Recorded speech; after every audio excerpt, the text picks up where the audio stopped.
Minacciata con il coltello e rapinata a rischiare la vita per poche decine di euro una nota assicuratrice di San Donà di Piave la notte di San Silvestro. L'intero comune di Venezia avrà un secolo dopo la sua fondazione meno abitanti di quelli che aveva in partenza. Gli ultimi dati segnano tra Laguna e Terraferma meno residenti del censimento del 36. Continuano anche a Venezia le attestazioni di cordoglio per la scomparsa di Josef Ratzinger. Giovedì il patriarca Francesco sarà a Roma in piazza San Pietro per concelebrare i funerali di Benedetto XVI.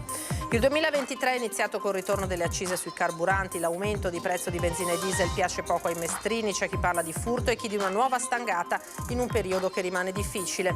Nel 2022 in Veneto sono cresciuti sia gli incidenti mortali che gli infortuni sul posto di lavoro. Lo dicono gli ultimi dati pubblicati dall'INAIL, la denuncia e l'appello della CGIL del Veneto.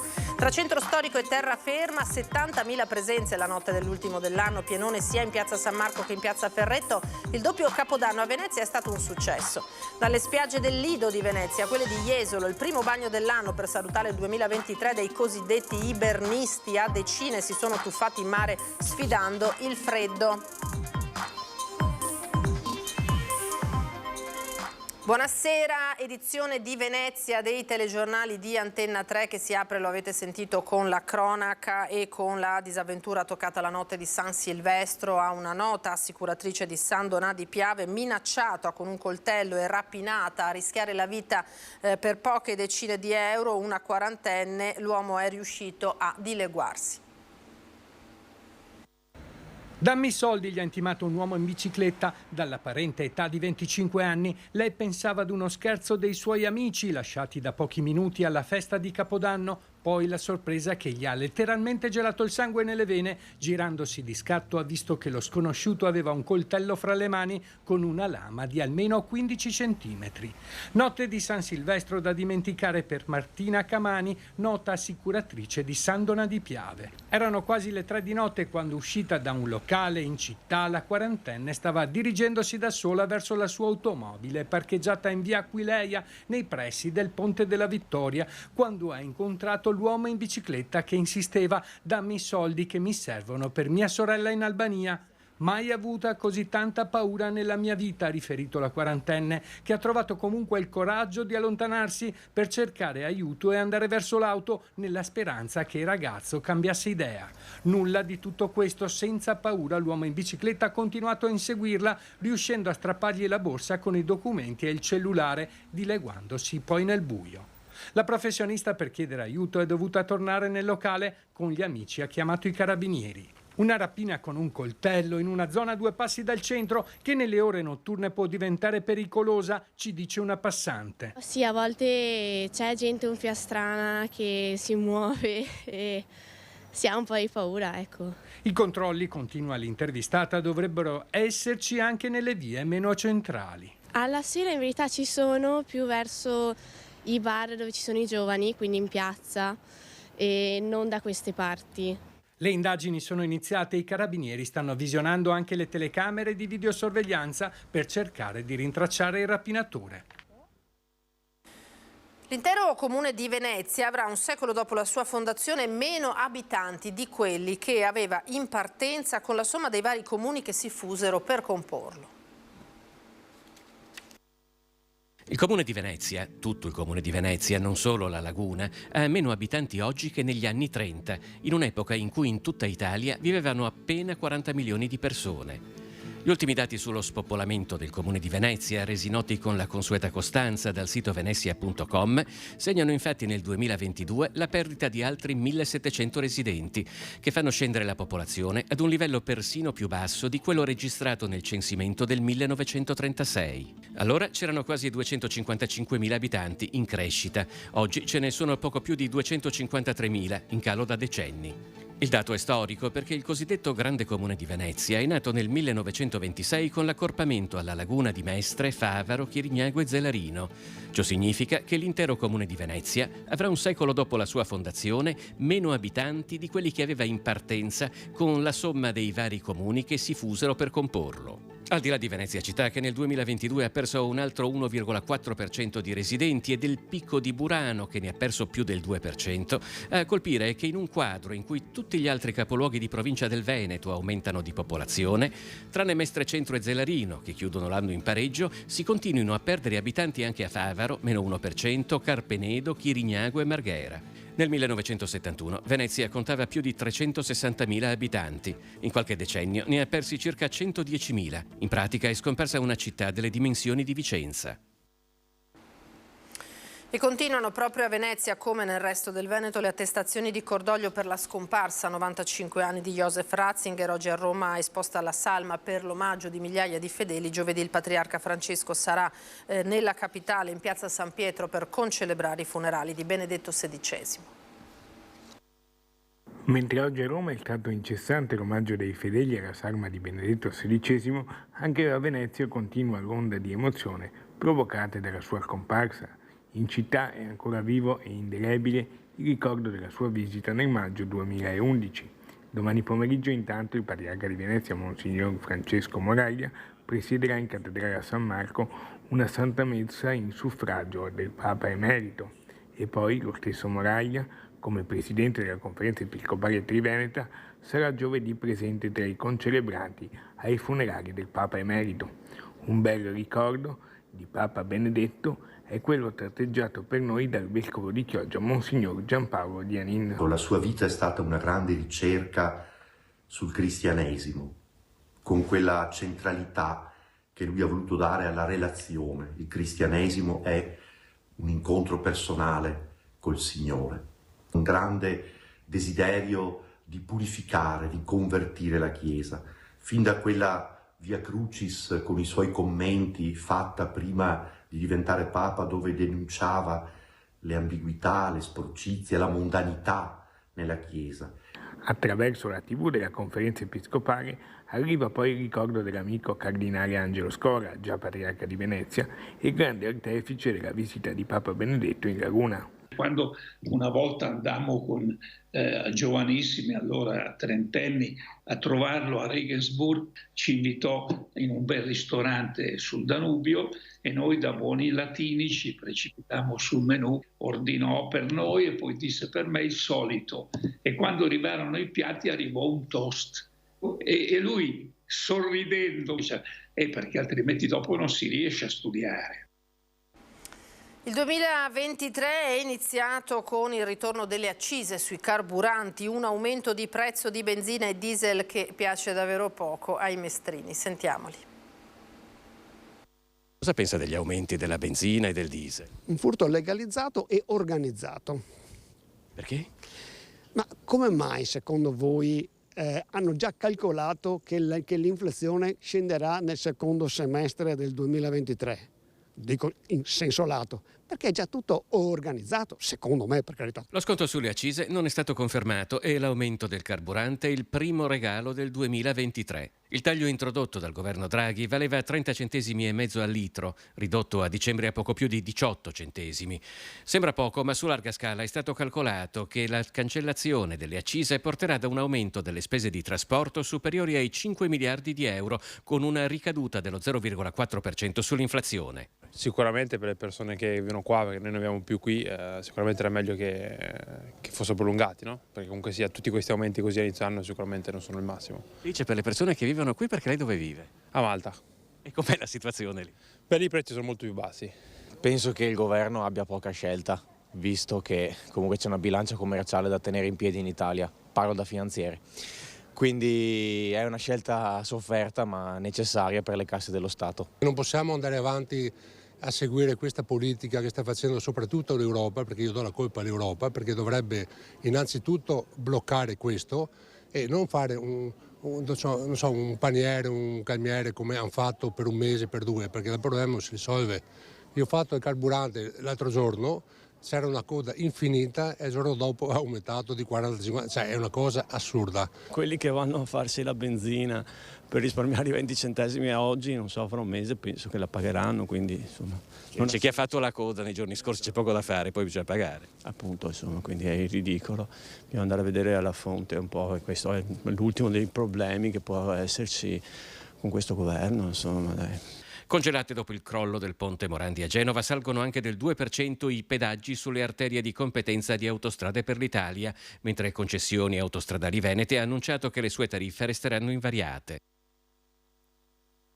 E nel 2022 in Veneto sono cresciuti sia gli incidenti mortali che gli infortuni sul lavoro, lo dicono gli ultimi dati pubblicati dall'INAIL, e allora la CGIL del Veneto chiede venga applicato integralmente nella maniera più rigorosa il piano strategico per la sicurezza sul lavoro. Mentre a livello nazionale sono diminuiti, gli infortuni mortali sono aumentati in Veneto nei primi 11 mesi del 2022 del 7%, 104 casi rispetto ai 97 del 2021. Le denunce di infortunio sono cresciute del 24,5%, superando quota 78.000.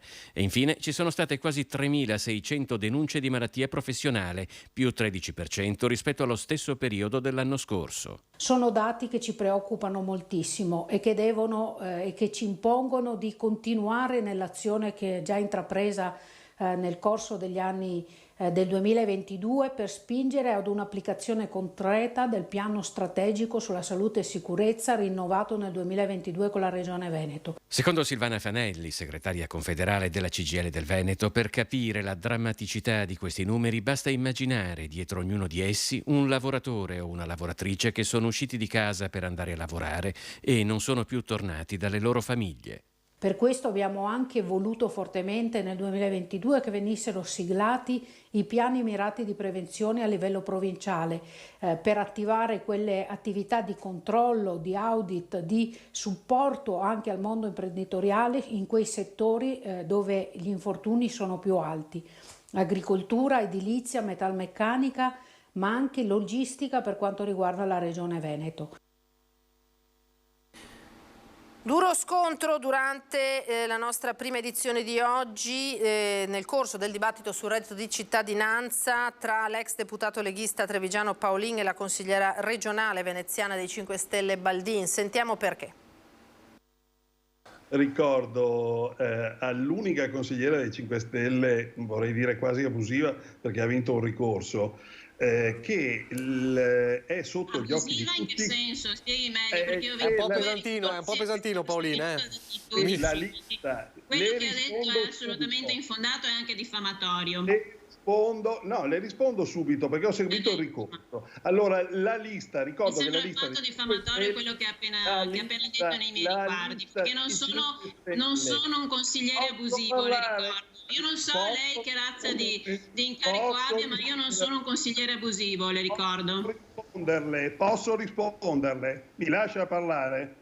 Magari anche delle scuse sarebbero gradite. Allora, la lista dei 5 Stelle in Veneto non ha preso il 3%, requisito primario per poter fare un consigliere regionale. Voi avete fatto un ricorso? Non è così, si informi meglio prima di... mi sono informato. Perché ci sono state tra l'altro delle sentenze. La lista dei 5 Stelle non ha preso il 3% in Veneto. Questo può confermarmelo? Ma lei fa il giudice? Mi permetta, ma lei che ruolo ha? Fatto del ricorso.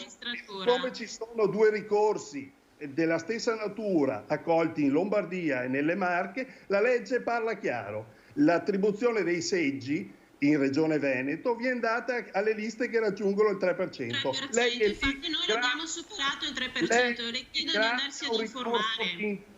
Lei è lì grazie a un ricorso vinto. Seconda cosa che non interessa ai cittadini... Magari perché avevo ragione, non perché avevo pagato i giudici, mi scusi.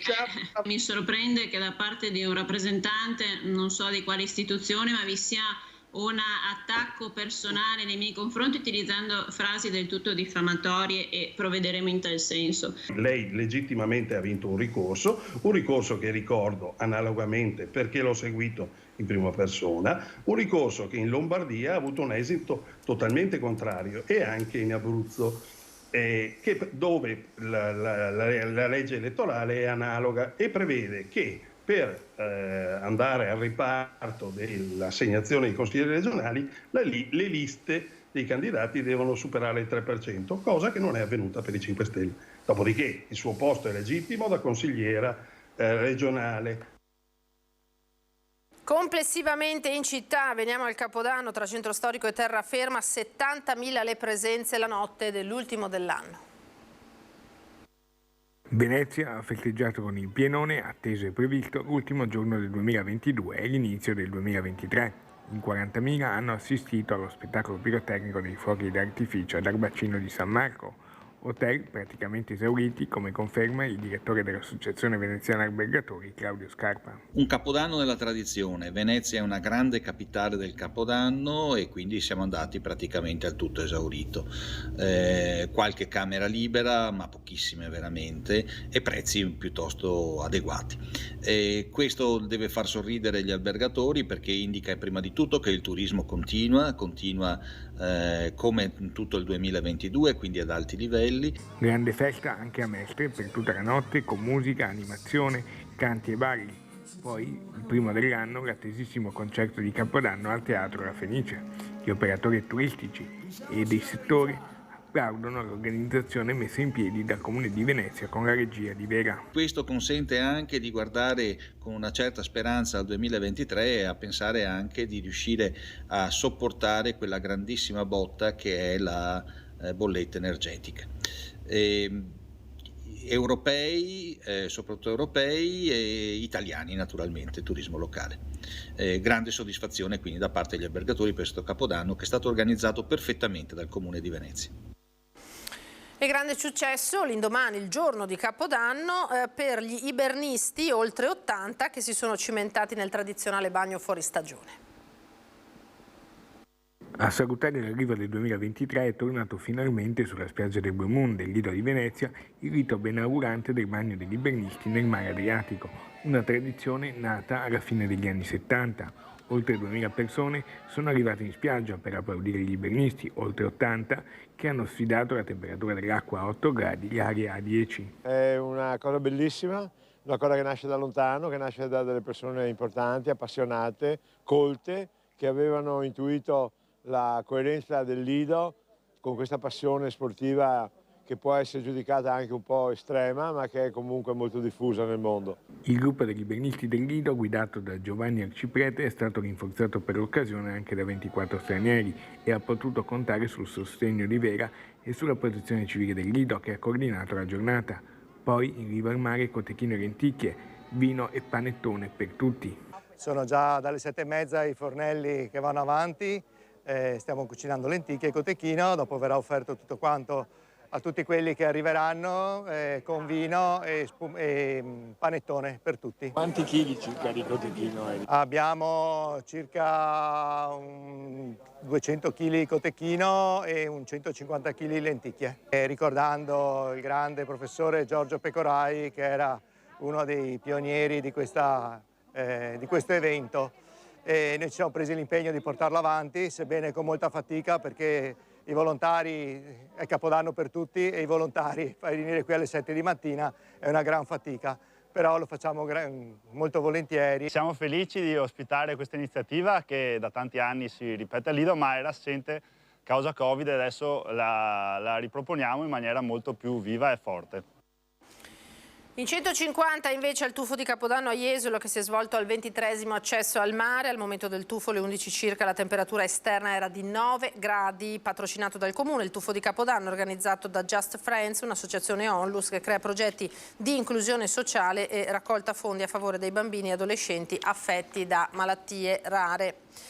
In vista dell'Epifania, il Comune di Venezia ricorda che i pochi pane e vin realizzati sul proprio territorio saranno quelli già autorizzati, con una serie di rigide prescrizioni dall'amministrazione, come a Sant'Erasmo e alla Gazzera. Tutti gli altri falò, viene sottolineati, sono illegali e i promotori saranno puniti con una sanzione fino a 500 euro, oltre all'obbligo dell'immediato spegnimento dei fuochi accesi. Concludiamo con la rubrica Il tuo presepe, le immagini della natività realizzata a mano da Renato Milan di Zianigo in comune di Mirano.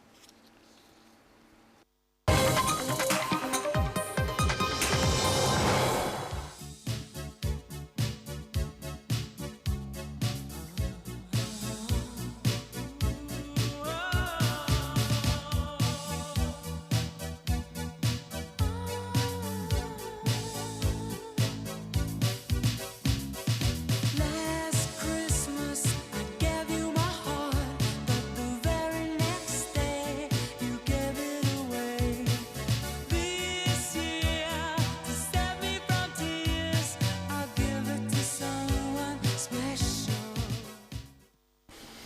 È tutto, grazie per averci seguito. Tra poco l'edizione di Treviso, subito le previsioni del tempo per domani. Arrivederci.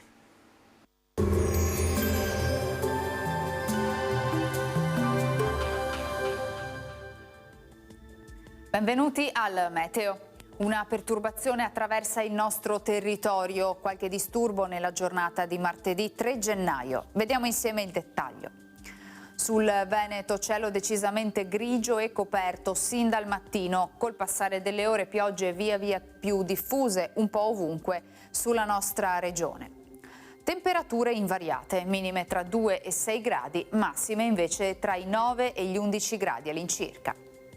Spostiamoci ora sul Friuli Venezia Giulia. Anche qui il cielo sarà nuvoloso con locali foschie e possibili nebbie, ma anche con deboli precipitazioni nel pomeriggio.